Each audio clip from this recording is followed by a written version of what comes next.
안녕하세요. 알파 오메가입니다. 오늘은요, 지난 밤에 미국에서 나왔던 뉴스들을 조금 간추려서 정리를 좀 해봤는데요. 그 첫 번째 소식은 리비안입니다. 지금 리비안에서 그 투자자들에게 서신을 보냈어요. 어떤 내용이 있었는지 한번 좀 간단히 살펴볼게요.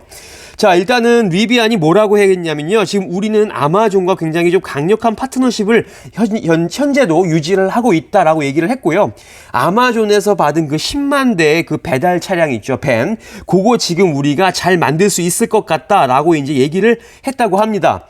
그런데 이제 그거에 더불어서 뭐라고 얘기를 했냐면요. 지금 앞으로 10년 동안 지금 배터리에 관련된 그 서플라이 체인이 굉장히 좀 커질 것이고 앞으로 지금보다 20배 정도 이 배터리 시장이 확대가 될 것이다 라고 이제 얘기를 했다고 해요.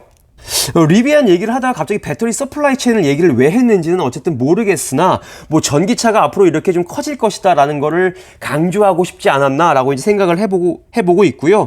그리고 지금 리비안이 이제 주문을 받은 백로그 아직까지 이제 만들지는 못했지만 주문을 받은 게 거의 9만 대 이상이고 거기에다가 R1 프리오더스까지 하면 뭐 한 거의 뭐 10만 대 정도 될 것 같아요. 요 정도 지금 생각을 해보고 있습니다. 자, 그래서 지금 일리노이주에 있는 노말에 지금 이제 생산 시설이 있는데 이 생산 시설의 이제 이런 그 생산 능력은 연 15만 대라고 이제 얘기를 하고 있습니다. 그래서 여기서 뭐 만들 수 있는 차량은 R1T, R1S, 그다음에 EDV 700, EDV 500이 있고 여기 지금 보시면 그 아마존에서 지금 주문받은 차량이 아마 EDV 500일 겁니다. 그래서 EDV 700 뭐 용도에 따라서 여기까지 크기를 좀 키워서 이렇게 주문을 좀 하면은 뭐 만들 수 있겠죠. 그래서 약 연간 15만 대까지 지금 리비안에서 이런 차들을 만들 수 있다라고 이제 얘기를 하고 있습니다. 그래서 현재 2022년 5월 31일부로 지금 리비안이 가지고 있는 현금과 현금성 자산은 17빌리언 달러 정도가 되고 이 돈으로 2025년까지 이런 차량들과 더불어서 이제 R2 비클까지 만드는데 돈을 쓰게 될 것이다라고 이제 얘기를 하고 있습니다. 이 차량 지금 보시는 게 바로 R2예요. 이게 지금 가장 굉장히 큰 픽업 트럭이 아니라 SUV다라고 이제 보시면 좋을 것 같습니다. 자, 그리고 어제 이제 좀 관심을 많이 받았던 종목 중에 요 아마존이 지금 스탁 스플릿 그러니까 주식 분할 때문에 좀 관심을 많이 받았다라고 이제 얘기를 하고 있어요. 그래서 요 게이너스 그러니까 주가가 올랐던 것들을 한번 보면 지금 아마존이 이 스탁 주식 분할 때문에 약간 좀 강한 좀 모습을 보였다라고 이제 얘기를 하고 있습니다. 그러면서 아마존이 일단 20분의 1 가격이 되었기 때문에 조금 더 이제 다가갈 수 있는 이게 많은 사람들이 아마존을 비싸서 못 샀다면 주식 분할로 이제는 좀 더 쉽게 다가갈 수 있겠죠. 이제 그 얘기를 하고 있는 겁니다. 그러면서 약간 장중에 2%가 올랐다라고 이제 얘기를 하고 있습니다. 그래서 이제 현재 124.59달러 정도였다라고 이제 얘기를 하고 있어요.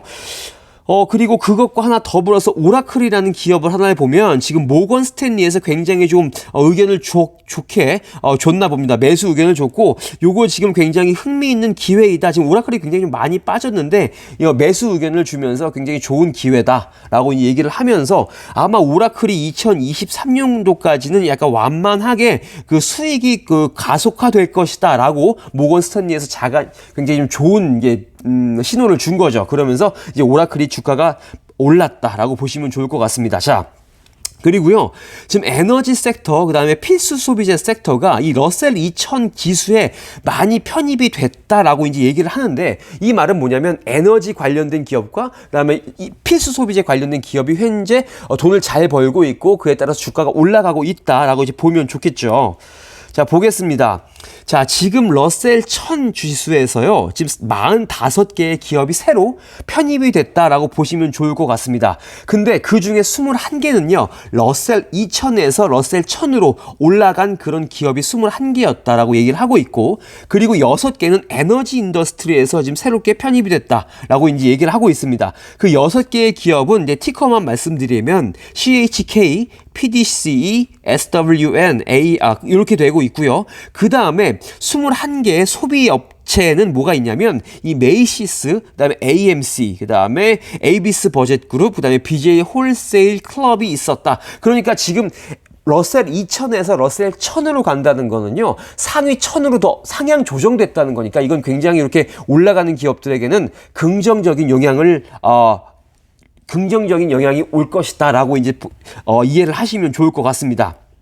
자, 그리고요, 러셀의 그 탑 5 컴퍼니를 보면 뭐가 있는지 보면, 일단 애플이 있고요, 마이크로소프트, 그 다음에 뭐 알파벳, 아마존, 그 다음에 뭐 테슬라가 치고받고 한다라는 내용이 있었고, 그 다음에 이제 메타, 페이스북까지 있었다라고 이제 얘기를 하고 있네요. 그래서 여기 보시면, 러셀이 어떻게 되어 있냐면요, 러셀 3000입니다. 이게 3000이고, 그 다음에 이게 2000이고, 이게 1000입니다. 이거 번외로 2500도 있어요. 그런데, 일단 러셀 3000에서 러셀 2000으로 간다. 굉장히 좋은 거고, 러셀 2000에서 또 러셀 1000으로 얘가 지금 편입이 된다는 거는 굉장히 그 기업에 긍정적인 영향을 가져다 줄 수 있다. 이렇게 지금 이해를 하시면 좋을 것 같습니다. 자, 그리고요, 탑 10 중에 지금 엔비디아와 유나이티드 헬스 그룹이 원래는 이제 JP 모건과 비자가 있었는데 얘네들이 지금 탑 10에서 떨어져 나가고 새롭게 엔비디아와 유나이티드 헬스 그룹이 올라왔다. 참고를 하시면 좋을 것 같습니다. 자, 그리고 2022년도에 이제 러셀 2000의 그런 편입 중에는요, 6개의 그 기업 공개한 회사가 있었는데, 그 기업 공개한 6개의 회사 중에 4개가 지금 헬스케어 인더스트리 관련된 회사였다라고 보시면 좋을 것 같습니다. 자, 그리고 전체적으로 러셀 3000을 봤을 때는 지금 5.9%가 빠졌는데, 이렇게 빠진 이유는 지금 뭐 이게 시장의 변동성이 크고 인플레이션에 대한 그런 공포 때문에 러셀 3000 지수가 5.9%가 빠졌다라고 보시면 좋을 것 같습니다.